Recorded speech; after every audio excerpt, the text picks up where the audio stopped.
Carlos, buenos días. Un gusto pues estar acá a los tiempos igualmente Haciendo communication. que estoy en el tema este de intervenir sobre algo que nos afecta directamente, ¿no? Nos afecta directamente, como es el funcionamiento de un ente que tendría que influir directamente en las condiciones de vida de la región amazónica, de la circunscripción territorial especial amazónica.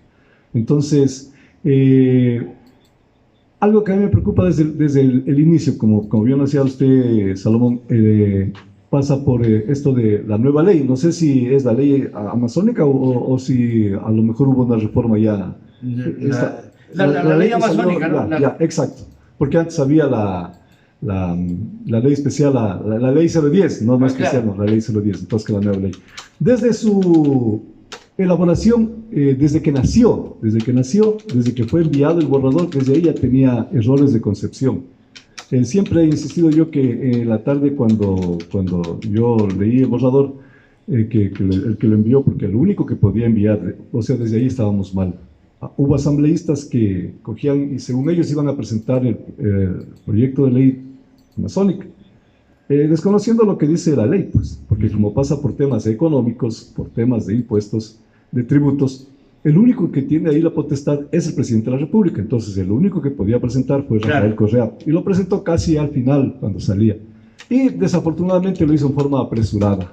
Desde allí, ustedes conocen, nadie puede negar, yo fui gobernador, era parte de este proceso, y por lo tanto me sentía hasta cierto punto enfadado y avergonzado de que se le trate de esa manera a la Amazonía, con ese proyecto de ley que salió. Luego vino ya el proceso de discusión, que fue en la época ya de Lenín Moreno, y desde allí nos dábamos cuenta de las falencias que tenía. Las vamos a resumir la falencia. Por ejemplo, algo que se puso y era la idea buena, ¿no? El Fondo de Desarrollo y el Fondo Común. El Fondo de Desarrollo Sostenible a ser administrado por los GATS, ¿no? Consejos provinciales, los municipios, juntas parroquiales, y un porcentaje de un 4% para la Secretaría Técnica. Y eso es proveniente de los ingresos del petróleo. Ya. Y el Fondo Común, que en cambio es tomando las utilidades de los trabajadores, ¿no? Esa es una incongruencia que yo critiqué, una incongruencia de la Revolución Ciudadana, que siendo de izquierda, en lugar de tomar del fondo que queda para los empresarios, tomó del fondo de los empleados y trabajadores. Del 15% de ellos, tomó el 12%. Eso no es congruente siendo de izquierda, ¿no? Esa es una cosa por la que igualmente fui señalado. Porque quedaba el 85% de los empresarios. ¿Por qué no se tomó de ahí para la Amazonía? ¿Por qué no se tomó de ahí? Porque nunca estuvieron a favor, pues, de las clases populares, porque no tenían mentalidad de izquierda, realmente. Nosotros que hemos venido desde atrás. Entonces, ¿por qué se tomó ese dinero de los trabajadores, de los empleados amazónicos, tanto a nivel petrolero como a nivel de las mineras? Desde allí, bueno, de allí lo que tiene que salir de la situación de las regalías mineras, ese es el fondo común, el que dejan para los proyectos de la Amazonía. Pero ¿qué ocurre? Ahí está el error. Y entonces, por eso la propuesta que debería haber. Mientras se dice, por ejemplo, creo que es 28% para los provinciales, 58% para municipios, un 8 o 9% para así, en esos términos se pone así exactamente porcentajes para los GATS y el 4% para la Secretaría Técnica. El Fondo Común, en cambio, se lo deja, dice, para proyectos de interés. Y no se dice proyectos de interés en qué área. Entonces, lo que siempre cuestionamos desde allí, ¿por qué no se pone, por ejemplo, de ese fondo común, si se haya cogido legal o ilegalmente, ética o no éticamente, ese dinero, está ahí un dinero? ¿Por qué no se dice de este dinero? Supongamos, 3% para educación básica, un 3% para universidades, un 5% para fomento de la producción, un 4%, así, en esos términos, así tiene que ir, un 4%, por ejemplo, para cuestión turística, un 5% para la cuestión de equidad de género, para que realmente se vaya plasmando en la Amazonía esas conquistas que siguen relegadas de las mujeres. Ese tipo de cosas no está en la ley. Entonces, queda al capricho del presidente del Consejo de Desarrollo Amazónico y de quien esté en la Secretaría Técnica de la CTA. Queda al capricho. Y del grupo colegiado, que a veces se cogen o cogen, por ejemplo, hoy cómo está, que las organizaciones populares, las organizaciones de base, no pueden pues acceder a este fondo común, porque les exigen que presenten los proyectos, pues, y los proyectos con formato semplanes. Díganme las señoras que venden, las señoras que venden en las tardes y que necesitan así, que de ese fondo común debe salir para ayudarles a ellos. ¿Podrán pues, las señoras, por más organizadas que estén, presentar un proyecto con formatos semplanes? Claro. Por favor, pues, o sea, seamos consecuentes. Ahí es donde... Ahí Si la donde Amazonía, políticamente ya, se les relega. ya, entonces ahí es donde voy por otras cosas más. Yo digo, sí, si la Amazonía tuviera asambleístas de su región, defenderían esto, que se utilice adecuadamente sus recursos. Como desafortunadamente la Amazonía tiene asambleístas, pero que no los representan, que no recogen sus sentimientos, que en realidad parecen no ser amazónicos, no haber nacido ni en Guarellana, ni en Pastaza, ni nada, sino en otras partes, entonces no hacen esas puntualizaciones, esos cambios precisos, porque la ley amazónica, la cuestión de la CTA, de la Circunscripción Territorial Especial Amazónica, no tiene pues definida la institución que realmente le regule y le oriente. Le dan las funciones así de que sea coordinadora a la presidencia, al Consejo de Desarrollo Amazónico, pero no tiene pues la institucionalidad. Entonces es una falla de la ley. La otra, estuvo Alex Hurtado, hoy está un gran amigo, digo amigo porque lo conozco desde la época de la escuela. Carlos Zavala. Carlos Hernán Zavala, ya. Pero si la ley no le faculta a él, por ejemplo, lo que hablamos de burocracia, de que tenga el ente que le permita realmente cumplir con los pocos estipulados que da la ley. ¿Cómo lo cumple? Dice, por ejemplo, que tiene que revisarse, controlarse, que los recursos que salen del Consejo de Desarrollo, de la ley, tanto de Desarrollo Amazónico, del Fondo de Desarrollo Amazónico, como y más aún lo que da ya la CTA, del Fondo Común, que se invierta bien. Entonces, si no tiene un equipo específico para eso, porque ese equipo tiene que ser el mismo, analizar proyectos, calificarlos, hacer seguimiento de sus proyectos. ¿Y cómo se hace, por ejemplo, para hacer esa especie de fiscalización a los GATS? Ajá, nosotros, por ejemplo, hemos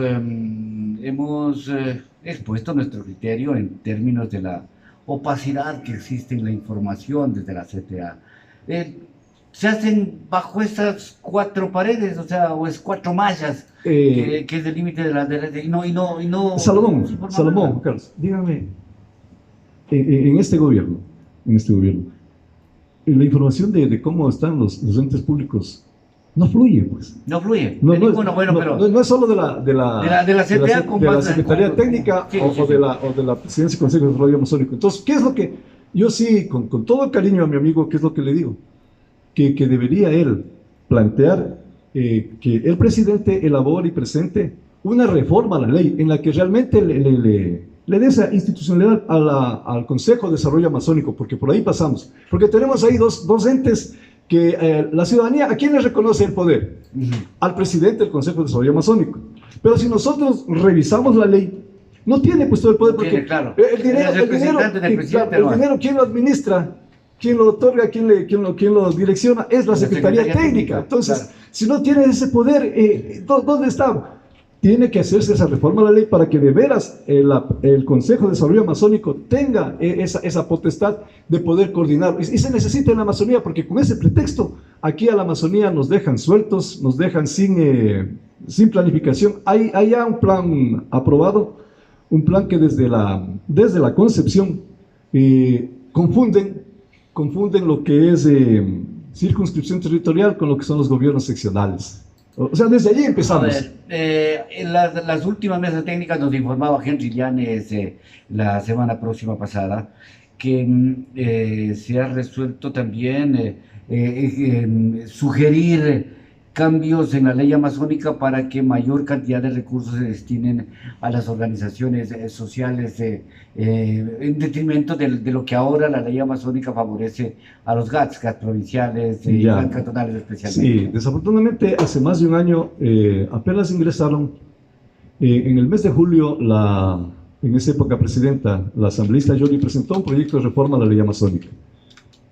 Días antes lo había presentado el asambleísta Hachero de aquí de Pastaza, a quien le aprobaron en un tiempo así récord.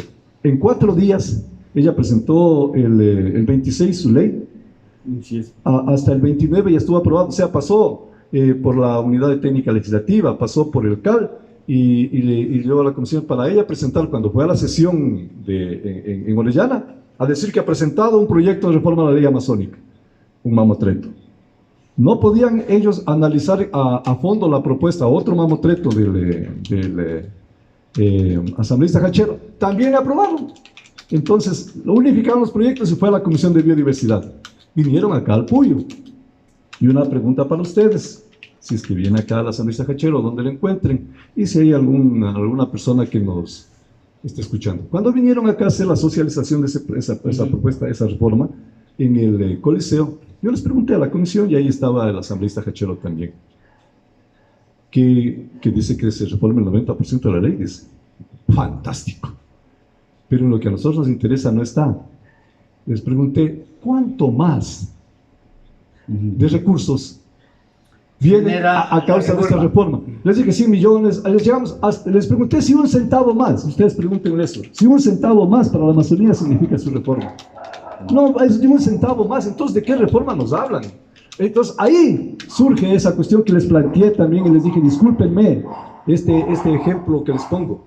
Ustedes están queriendo desvestir un santo para vestir otro santo. Estábamos en el crucero, les dije, es como si aquí hubiera una gotera. Y ustedes, para arreglar esta gotera, cogieran las planchas de la parte lateral y la pusieran aquí. Es lo que están haciendo. Quitándoles a unos para darles a otros, así, destapando la olla de grillos, haciendo que nos enfrentemos entre amazónicos. O sea, ¿qué propuesta discúlpenme, para disparatada, por no emplear otro término, que realmente se lo merecen, ¿no? Se lo merecen. Y así empezó ese proyecto. Entonces, esa propuesta, cuando se discute la ley, por haber dicho eso, fui llamado, ahí se me dijo que la ignorancia es atrevida, y se me dijo que soy un cabeza cuadrada. No, eso no importa, ¿no? Yo acepto con humildad todos los calificativos, tanto en cuestión pero la PEPA es, las reformas de la ley implican recibir un centavo más. No hay. Bueno, entonces en las discusiones, sí, pues gracias a la benevolencia de las señoras de la coordinadora de mujeres, como se hacía por vía internet, ¿no? Sí. Entonces, del término técnico ya se me ha ido. Entonces, participé, y las señoras planteaban, obviamente, lo que decían, ¿no? Que haya en el fondo se asigne algo para sus luchas, para que se vaya concretando esto de la equidad de la mujer, porque realmente es así. Hay cosas bonitas que están escritas, y si no hay el dinero, ¿cómo las aplicamos? Entonces, ya hay una propuesta. Dentro de la reforma de la ley, decía así, una verdadera equidad de género pasa por la cuestión administrativa. Hasta hoy ya tenemos 2 presidentes de consejos de desarrollo amazónico, varones. ¿Por qué no se hace una reforma a la ley en la que se diga que si hoy es varón, quien le reemplace necesariamente tiene que ser mujer? O sea, eso se llama equidad. ¿Por qué? Porque es alguien que va a direccionar la cuestión administrativa, va a preocuparse ya. Inclusive hoy, con lo que va sucediendo, que no está en la propuesta de Marlon Vargas, inclusive tendríamos que ampliar. El otro tendría que ser representante a los pueblos y nacionalidades. Mucha gente va a decir, pero este es loco. Es que si no, ¿cómo hablamos de equidad? ¿Cómo hablamos de justicia? Porque tenemos que reconocer... La otra parte del entonces tema... Vamos por esto. Entonces, cuando se aprobaba la ley, en mi participación acá, que fue en el municipio antiguo, que se dice en la Casa de la Juventud, no consta mi participación. En esta vez que también vinieron, participé en el Coliseo, participé acá, sí consta. Conservé las memorias, tampoco consto. O sea, y eso no me importa. ¿Cómo que no? Que se quitan las ideas. Por ejemplo, esto... porque voy a otra cosa. Espera. Entonces, ahí se leía que en una... Me disculpas, ¿no? Ya, para que no se corte la idea. En una propuesta, ahí llegaron a eso que está diciendo Salomón, que se disminuya, creo, en 4% de los ingresos de los municipios para que se pase a las nacionalidades sociales. O sea, se cumple lo que yo les dije. ¿Cómo nos ponen a pelear? Pues y les planteé, y ese día cogía representantes tanto de las juntas parroquiales y nacionalidades. Dije ese día que estábamos aquí en el Coliseo, vean, no los pongan a pelear. ¿Saben dónde está la solución? Y ojalá, pero no puede plantearle el asambleísta Hachero, desafortunadamente, porque no puede, porque ellos se pusieron bajo una cosa que mientras ellos no puedan incrementar un centavo, pueden hacerle 10.000 reformas a la ley. Claro. Están autorizados. Pero si aumentan un centavo, la Constitución les prohíbe. Claro. Entonces, pero por eso lo digo, solo podrá llegar por vía del presidente. ¿Y por qué no plantean que se incremente? Hoy recibimos el 4% de lo que se comercializa, ¿no es cierto?, de la explotación petrolera. ¿Por qué no plantean un punto más? Y ese punto más, 50% para las juntas parroquiales y 50% para las nacionalidades. Esa es la solución, por favor. La asambleísta Yori, que es de quien coge para pasar eso. O sea, por Dios, o sea, ponernos a pelear. Ella debe estar pensando en ser nuevamente autoridad. O sea, y sabe cuál es la situación esta. Propone eso. Y cuál es lo descabellado de eso. Y parece que acá también tenemos que analizarlo, ¿no? Proponen que eso que se coge se forme el fondo de las nacionalidades para invertirlo en las comunidades, en las localidades donde haya la influencia de la actividad petrolera. Entonces, dense cuenta aquí el asambleísta de Pachacuti por Pastaza. Pindo, la comuna San Jacinto, ¿está cerca alguna actividad petrolera? No, pero por ahí, claro, tenía entonces ¿a qué voy? Que no tendrían, ahorita no, pero sí está cerca a una posibilidad de la No, es que no está en zona de influencia. Bloque 28 pero está en moratoria. O sea, ustedes están en la moratoria, peor todavía, o sea, más. La gente de Palora, de Moreno Santiago, ¿dónde? Imagínense esas propuestas que no se analizan. Entonces, esas cosas que vienen teniendo, que es en el 90%, en realidad, no están orientándose para generar recursos. De veras. Bolívar, permíteme, sí, claro, ahora sí ya. Para que no sea un monólogo y sea una entrevista realmente, sino va a ser solo una exposición, nomás va a ser. Con gusto. Estimado Bolívar, ¿hasta dónde el tema va a ser realmente, o sea, de implementación de recursos y de responsabilidades? Porque la ley es clara. La ley explica cuáles son las funciones del presidente del Consejo de Planificación. Así es. ¿No es cierto? Le dice claramente qué es lo que tiene que hacer y no meterse en camisa de once varas e irse a otros lados, que es lo que estaba haciendo últimamente el presidente del Consejo de Planificación. Ya. El presidente del Consejo incluso se ha dado el lujo, digamos así, de aceptar la renuncia de un funcionario que era la disposición del cargo con 3 votos de 11 miembros. Yeah. Con 3 votos de 11 miembros. Entonces ya se observa la desinstitucionalización que está atravesando la CTA. Hasta el año 2020, que era en el que poco más o menos se transparentaban los recursos que recibía la CTA, desde la aprobación de la ley hasta el 2020, recibieron $500 millones. ¿Dónde está esa plata? ¿Qué se hizo con esa plata? ¿El problema será de plata o de transparentar y de organizar mejor cómo se invierte el dinero de los amazónicos? Hasta el año 2020 vino la pandemia, empezaron a atrasarse, no entregaban los recursos. El concepto de la pandemia le estuvo creo que hasta hace pocos meses atrás, que no les pagaban por término de la CTA, ¿no es cierto? Entonces, ahí, ¿cómo lograr incrementar los recursos si por más que le lleven los recursos a los amazónicos, nunca va a llegar a los amazónicos? Porque se queda en una suerte tengo la impresión, estimado Bolívar, que se queda en una suerte simplemente de botín político que fue denunciado por el asambleísta Salvador Quispe, que para la aprobación de las leyes el presidente de la República había ofrecido contratos, convenios, puestos en la misma CTA. Y eso en un audio que circuló en las redes sociales, el audio de Salvador Quispe, después incluso de la denuncia que el presidente de la República la realizara sobre asambleístas que habrían estado coimando, ¿no es cierto? A ver, entonces ahí, el problema es de recursos, el problema es de conciencia, el problema es de transparencia. Sí, volvemos al tema de la ley. Ajá. Y se lo planteó hace 2 años mismo y la forma en la que se maneja, ¿no? Si llega finaliza el año fiscal, que es el término técnico, ya. Sí. Y los recursos no se han invertido, la ley, no la ley amazónica, desafortunadamente, creo que es el Código Financiero, una cosa, dice regresa a las que arcas esos recursos van a las arcas fiscales. Así es. Entonces, ¿por qué? Porque no existió en la ley esa salvedad de decir que se quede. Por ejemplo, a los municipios inclusive les quedan debiendo, pues hoy creo que les deben y no regresa a las arcas fiscales, porque tiene que dárseles esa misma orientación, pues no sale del presupuesto general del Estado, son recursos provenientes de la región. El fondo común también es proveniente de la región. Entonces, por ejemplo, 500 millones, pero en realidad los 500 millones no llegaron acá a la Amazonía, no llegaron al momento de no haber sido invertidos. Se regresaron. Eso es lo que se le pidió también al presidente con una comunicación que yo le envié al presidente actual. que derogue esa ley, ese reglamento, así, pero igualmente sin ton ni son de Lenín Moreno, que lo hizo al final, ¿ya? Entonces, ese tipo de cosas es lo que tienen que intervenir los asambleístas. Por eso sigo diciendo, si la Amazonía tuviera asambleístas que la defiendan, estarían embarcados en arreglar esta ley, en las cosas. El último reglamento que lo aprueba el Consejo de Planificación es peor que el anterior, porque el pasado mes de junio, el Consejo de Planificación aprueba un reglamento, donde les pone incluso una cuota a los locales. Para que puedan presentar proyectos, tienen que poner una especie de encaje. No es reforma, o sea, la aplicación de la misma ley es el encaje del 20%.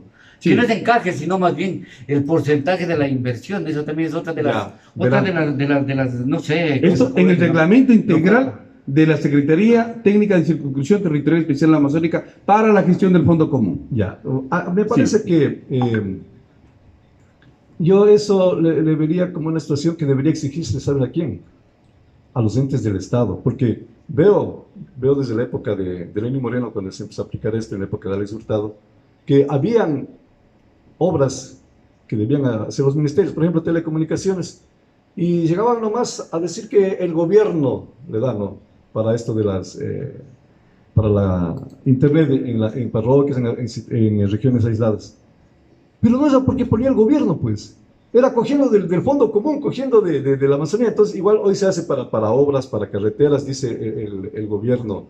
Sí, supongamos, nosotros necesitamos algo urgente, por ejemplo, la ampliación acá a la vía a Puyo Baños.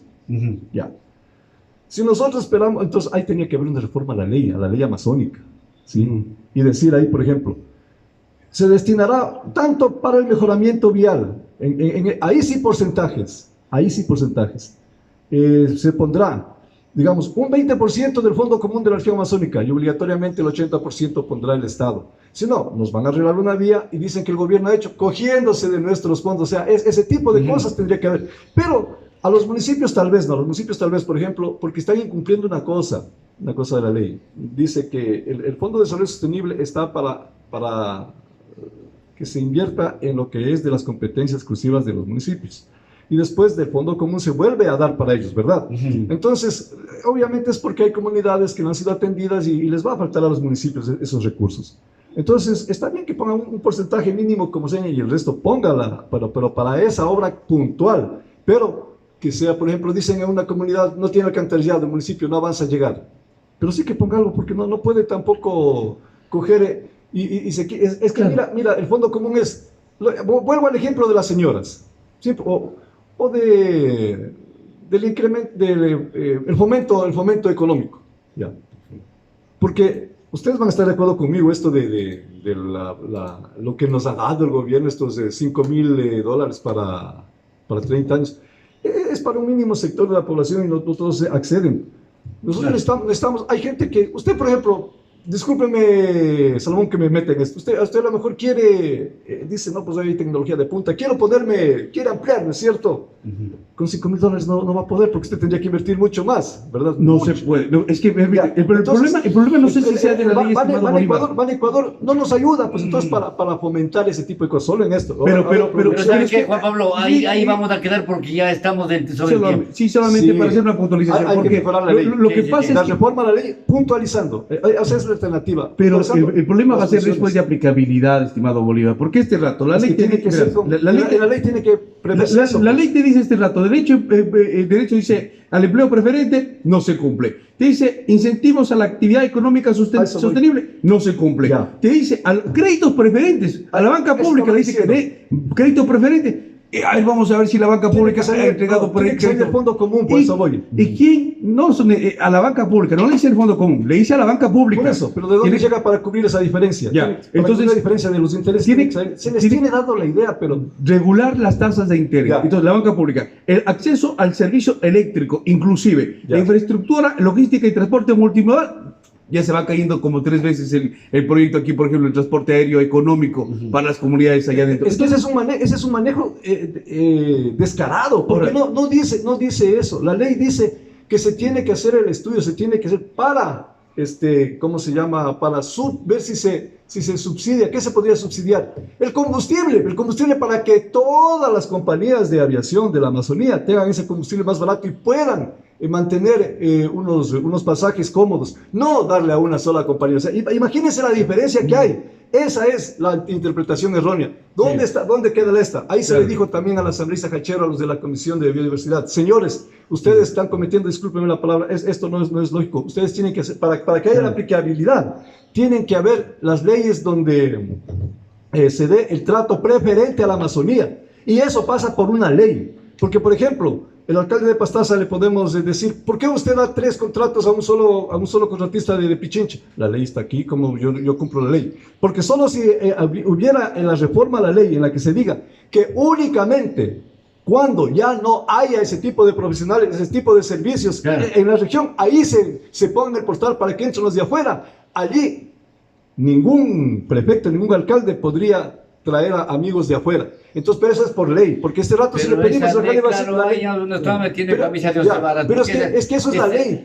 Son los asambleístas los que tienen que cambiar eso. Es que la aplicabilidad pasa por eso, Salomón. Sí. Si no hay las leyes el aprovechamiento de esa ley es claro, ¿no? O sea, ahora se conoce pues, en los gobiernos nacionales. Y eso lo vuelvo a plantear al asambleísta Hachero. Me dijo ahí, conversando aparte, que si tengo ese aporte, si es que él acepte esa situación de que tenemos que ir por las medidas afirmativas, Elías, yo te doy ese proyecto, ese proyecto, para que lo mejores y lo publiques, para que se aplique de veras lo que necesita la Amazonía, las leyes de acción afirmativa. Elías, así públicamente te lo digo, yo te lo doy, porque eso necesitamos. Por eso lo que le quería terminar la idea es que justamente aquello de que no se contrate a otros de otras provincias para las obras locales, esto más bien ahora es motivo de corrupción también, ¿verdad? O sea, hay triangulaciones. Si vos contratas desde Tungurahua, el de Tungurahua le da para Cotopaxi,